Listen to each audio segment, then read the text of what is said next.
नमस्कार दर्शक बंधु, आज सन्धार चलते देखा 10टी बड़ खबर। भिडियोटी संपूर्ण देखापी मोर अनुरोध। चलते खबर पर नजर पकाइबा। आज प्रथम खबर।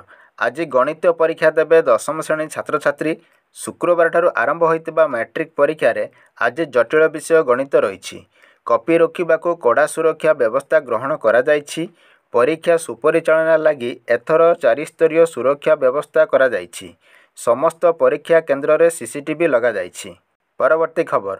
शिवरात्रि यात्रा देखि फेरुथुबा बेले अघटन। भारसाम्य हराई 20 फुट ब्रिज तलकू खसी पड़े बाइक आरोही। घटनास्थल में 2 जनकर मृत्यु होइछि।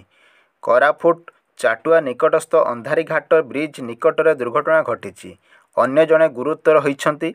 तांकू पाड़ुआ मेडिकल रे भर्ती करा जायछि। मृतकों घर पट्टांगी अंचल रे बोली सूचना मिली। परवर्ती खबर। लिंगराज मंदिर रे महादीप उठिबा पूर्व घटी अघटन।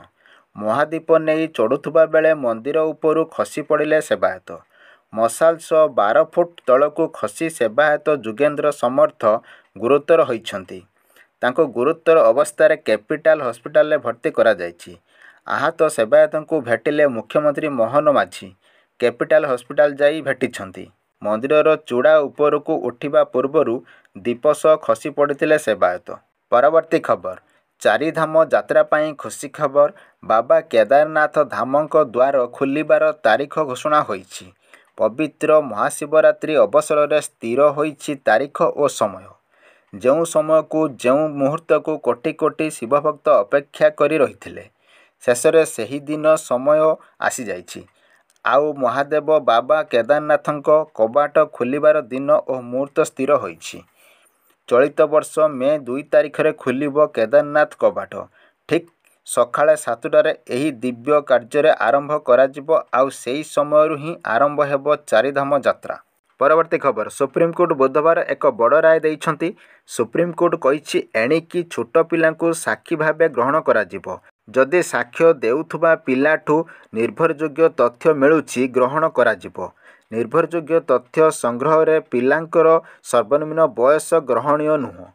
मध्य प्रदेश हाईकोर्ट राय को खारज करी उदाहरण रखिचंती मान्यवर कोर्ट। हाईकोर्ट रे दोषमुक्त व्यक्ति को आजीवन सजा सुनाइछंती। 7 वर्षीय झीवर साक्ष्य ग्रहण करी बापा को आजीवन सजा देइछंती।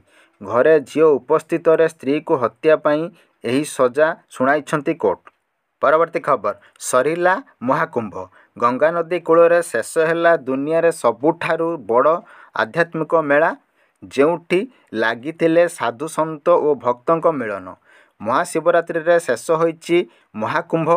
अंतिम अमृत स्नान सह महाकुंभ रे मध्य सरीछि। शेष दिन रे संगम स्थल रे लक्षाधिक श्रद्धालुंक भीड़ लागिथिला। महाशिवरात्रि थिबारु प्राय 2 कोटी श्रद्धालु गतकाली बुड़ पकाइछन्ति। तेबे 45 दिन रे 66 कोटी अधिक बुड़ पकाइथिबा सूचना मिली। परवर्ती खबर। आग को भयानक ग्रीष्म प्रभाव रहिबो। वर्ष 8 मास गरम प्रकोप जाउनी, शीतरे छाड़ुनी ताती। आग को स्थिति सांघातिक रूप नेब।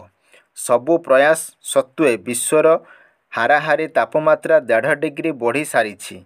आईपीसीसी रो भयानक आकलन अनुसार 2050 मसीहा बेलू विश्वर हाराहारी तापमात्रा 2 डिग्री सेल्सियस बढ़ी पारे।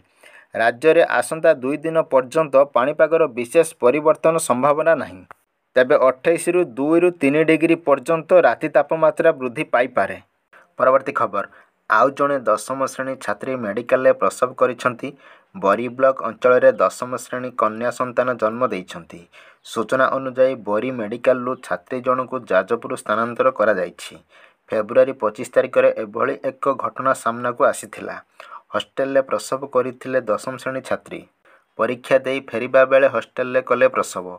चित्रकुंडा थाना अंचल में थिबा एक विद्यालय घटिथिला एभली अभावनीय घटना। एही खबर पाइबा परे छात्री को उद्धार करी पुलिस मेडिकल को पठाइथिला।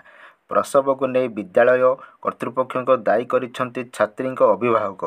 एही घटना को नहीं प्रश्न उठिछि जे हॉस्टेल रोथुबा छात्री माँ केमिति हेले, काहींकि छात्री को देई पारिलेनी सुरक्षा। एही निरीह आदिवासी छात्री को किए शोषण करुछि, पुलिस ने एने तदंत करुछि। ପରବର୍ତ୍ତୀ ଖବର ଆଜି ମ୍ୟାଟ୍ରିକ୍ ଗଣିତ ପରୀକ୍ଷାରେ କପି କରି ଧରାପଡ଼ିଲେ 5 ଜଣ ପରୀକ୍ଷାର୍ଥୀ। ସେପଟେ ଆଜି ଗଣିତ ପରୀକ୍ଷା ଚାଲିଥିବା ବେଳେ କିଛି ପରୀକ୍ଷାର୍ଥୀ କରୁଥିଲେ ଲାଇଭ୍ ଷ୍ଟ୍ରିମ୍ ଚାଲିଥିବା ବେଳେ ଏଆଇ କ୍ୟାମେରାରେ ଧରାପଡ଼ିଲେ। ଏହି ଫୁଟେଜ୍ ଆଧାରରେ ବୋର୍ଡ କର୍ତ୍ତୃପକ୍ଷ ସମ୍ପୃକ୍ତ ସେଣ୍ଟର ସହ ଯୋଗାଯୋଗ କରିଥିଲେ। ଏହାପରେ ସେଣ୍ଟର ସୁପରିଟେଣ୍ଡେଣ୍ଟ 5 ଜଣ ପରୀକ୍ଷାର୍ଥୀଙ୍କ ଠାରୁ କପି ଜବତ କରିଥିଲେ। ତେବେ କପି କରି ଧରାପଡ଼ିଥିବା ପରୀକ୍ଷାର୍ଥୀ ବାକି ବିଷୟଗୁଡ଼ିକରେ ପରୀକ୍ଷା ଦେଇପାରିବେ କି ନାହିଁ ସେନେଇ ବୋର୍ଡ ରେଗୁଲେସନ୍ କମିଟି ନିଷ୍ପତ୍ତି ନେବ। ଶେଷ ଖବର ଗୃହପାଳିତ ପ୍ରାଣୀଙ୍କୁ ମାଗଣା ଚିକିତ୍ସା। ମାର୍ଚ୍ଚ 1ରୁ ଗୃହପାଳିତ ପ୍ରାଣୀଙ୍କୁ ମାଗଣା ଚିକିତ୍ସା। ଗାଈ, ବଳଦ, ମଇଁଷି ଓ ଛେଳିଙ୍କୁ ମିଳିବ ମାଗଣା ଚିକିତ୍ସା। ଚିକିତ୍ସା ଓ ଟିକାକରଣ ଉପରୁ ୟୁଜର୍ସ ଫି ଛାଡ଼ ଘୋଷଣା କଲେ ମନ୍ତ୍ରୀ ଗୋକୁଳାନନ୍ଦ ମଳିକ। ପ୍ରାଣୀ ସମ୍ପଦରେ ସୁରକ୍ଷାକୁ ପ୍ରାଥମିକତା ଦେଇ ନିଷ୍ପତ୍ତି ନିଆଯାଇଥିବା କହିଲେ ମନ୍ତ୍ରୀ। ଗାଈ, ବଳଦ, ମଇଁଷି ଏବଂ ଛେଳି ରଖିଥିବା ଲୋକଙ୍କୁ ପ୍ରାଣୀଙ୍କ ଚିକିତ୍ସା ପାଇଁ କୌଣସି ଖର୍ଚ୍ଚ କରିବାକୁ ପଡ଼ିବ ନାହିଁ। ସରକାର ଏନେଇ ଖର୍ଚ୍ଚ ବହନ କରିବେ।